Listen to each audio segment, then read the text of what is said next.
அவருக்கு தெரிந்தவர்கள் அல்லது உறவினர்கள் இருந்தால் அந்த மீன் கொண்டடி நம்ம பாருங்க, அந்த முடக்கு அண்ணா கதைச்சிருப்பார். அந்த மீன் கொண்டடி நம்ம பாருங்க. தந்திருக்கப்பட்ட விடயத்தை அவருக்கு அறிவிக்குமாறு அன்பாக கேட்டுக்கொள்கின்றோம்.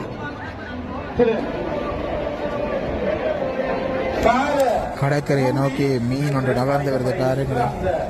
நிறைய பேர் எதிர்பார்ப்பு இந்த பட்டம் தான். இன்னுமே பார்ப்போம் தொடர்ந்து எவ்வளோ மக்கள் அண்டு பாருங்க. இலக்கம் 55.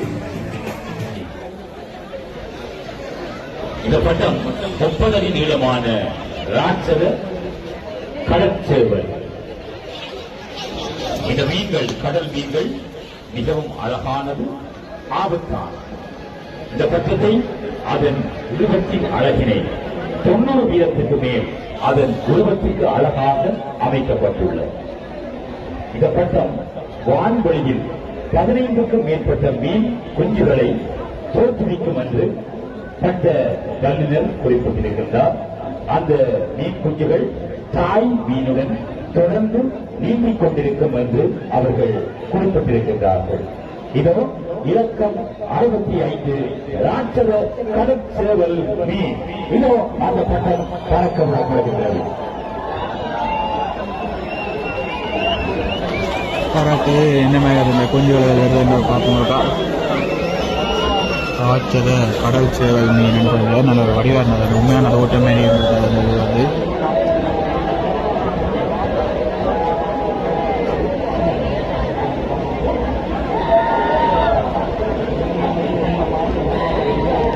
பார்வையாளர்களுக்கு அன்பான வேண்டுகோள். கிழக்குப்புறமாக நின்று கொண்டிருக்கின்ற பார்வையாளர்கள் அங்கே காணப்படுகின்ற தடைகளை நீங்கள் தாண்டி முன்னோடி கொண்டிருக்கிறீர்கள். தயவு செய்து அந்த தடைகளை தாண்டி வர வேண்டாம் என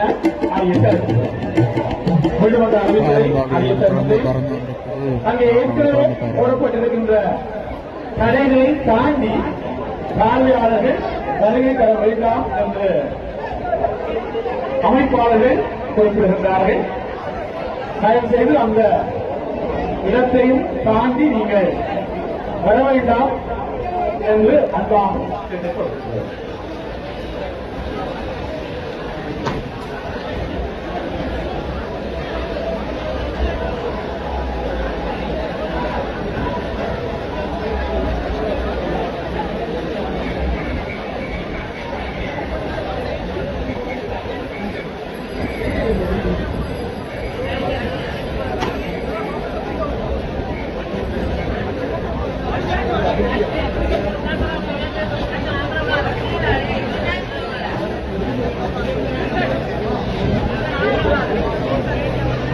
அந்த குஞ்சுகள் காணையில் இன்னும் ஒரு நூலும் மறந்து போயிருக்கு.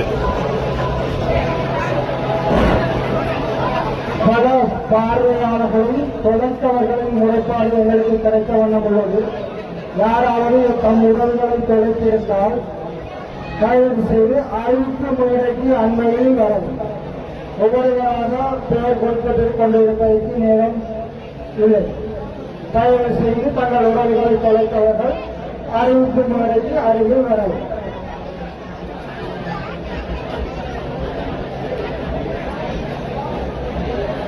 தயவு செய்து பட்டமளிக்கும் மைதானத்தில்